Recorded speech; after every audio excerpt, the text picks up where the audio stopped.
जादुई घड़ा। एक गांव में चंद्रा नामक एक आदमी रहता था।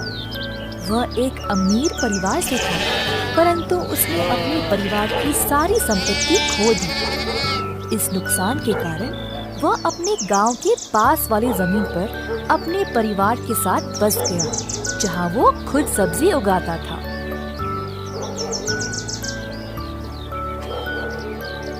उसकी पत्नी मिट्टी के पुतले बनाती थी। कुछ साल बाद चंद्रा की सेहत भी कमजोर होने लगी। एक दिन उसने अपने 2 आलसी जुड़वा बेटों को बुलाकर कहा, मेरे बच्चों, तुम लोगों को तो पता ही है मेरी तबीयत अब ठीक नहीं रहती, और कब तक तुम लोग बिना काम किए जियोगे। जब तक मैं तंदुरुस्त था मैंने तुम लोगों का ख्याल रखा, पर अब तुम्हारी माँ भी ज्यादा कुछ नहीं कर पाएगी। कृपया अब से काम पे लग जाओ और मेहनत करो। चंद्रा ने भरे मन से अपने बेटों को ये बात समझाने की कोशिश की, परंतु लड़कों ने उनकी बात टाल दी। बस एक दूसरे को देखकर हंसने लगे और चले गए। चंद्रा परेशान था कि उसके बेटे उसके बातों को कोई भाव नहीं दे रहे। उसको लगा कि अब उसे कुछ ना कुछ तो करना ही पड़ेगा, नहीं तो उसके बेटे ऐसे ही रहेंगे और फिर कल को समाज में नहीं रह पाएंगे। मेरे बच्चों, कई साल पहले हमारे पूर्वज राजमहल में रहा करते थे। उस महल के पीछे एक कमरा है जिसकी चाबी सिर्फ मेरे पास है। चाबी ले जाओ और सारे कीमती चीजों को ले आओ। ध्यान रहे कि तुमको कोई ना देखे। दोनों बेटों ने बहुत ही उत्साह से अपने बापू की बात सुनी। उनसे अब रहा नहीं गया ये जानने के लिए कि उस कमरे में है क्या।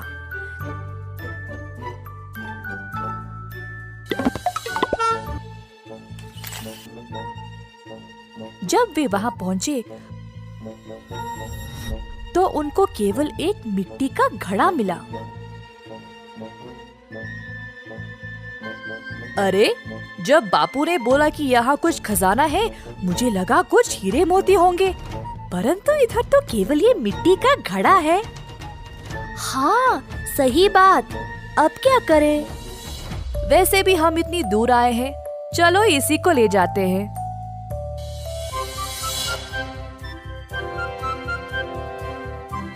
लड़के घर वापस आए घड़े के साथ और अपने बापू को सौंप दिया। ये मिट्टी का घड़ा बहुत ही अनोखा है।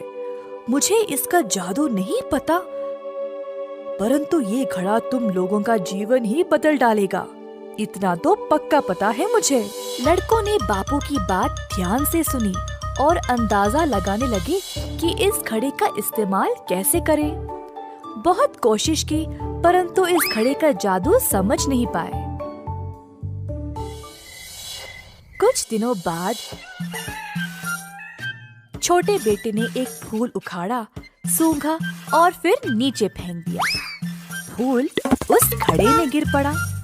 पास में बड़ा बेटा पौधों को पानी दे रहा था, तो अचानक से उसने देखा कि वो घड़ा फूलों से भरा हुआ था। क्या? पानी डालने पर इतने सारे फूल खिल उठे? चलो हम इनको बेच के खूब पैसे कमाएंगे। दोनों बेटे बाजार गए और सारे फूल बेच दिए। अपनी कमाई लेकर घर वापस आ गए। जब उनको घड़े की विशेषता का एहसास हुआ तो वे बहुत खुश थे। दिन पे दिन वे घड़े का जादू का इस्तेमाल करने लगे। बहुत सारे सब्जी और फूल बेच के पैसे कमाने लगे।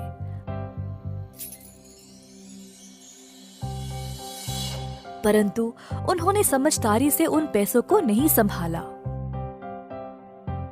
कुछ दिन और गुजर गए ऐसे ही पैसे रद्दी करते करते। उनको घड़े की जादू की आदत पड़ गई और इसी चक्कर में बाकी सब्जी और पौधों को नजरअंदाज कर दिया। चंद्रा ने देखा कि उनके बेटों का व्यवहार दिन पे दिन बिगड़ रहा था।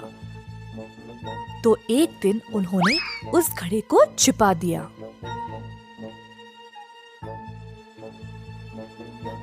रोज की तरह दोनों बेटे घड़े को लेने आए, परंतु उनको वो मिला ही नहीं। हर जगह ढूंढा, तब भी नहीं मिला। उनको एहसास हुआ कि पैसे के बिना जीवन कितना कष्ट है। तो आखिर में वे खुद सब्जी उगाना शुरू किए। अब रोज बड़ा बेटा सब्जी उगाता था और छोटा बेटा फूलों का ध्यान रखता था। जो कुछ थोड़ा बहुत फसल निकलती थी उसको बेचकर पैसे कमाते थे। मेहनत से जो भी उनको मिलता था अब वे समझदारी से खर्च करने लगे। चंद्रा ने अपने बेटों में सकारात्मक बदलाव देखकर उनको वो जादुई घड़ा वापस कर दिया। तुम दोनों ने इस जादुई घड़े का गलत इस्तेमाल किया था। ये घड़ा तुम्हें कठिन समय में काम आएगा और इससे कमाया गया धन को सोच समझ के इस्तेमाल करना चाहिए। मैंने तुम दोनों का व्यवहार देखकर तुम्हें सीख देना चाहा था, इसीलिए मैंने ही इस घड़े को छुपाया। अब तुम लोग समझदार हो गए हो, इसीलिए तुम्हें ये वापस सौंप रहा हूँ। भविष्य में इसका उपयोग बुद्धिमानी से करना। दोनों बेटों ने अपने बापू की बात मानी और वचन दिया कि केवल संकट काल में ही उस घड़े का उपयोग करेंगे।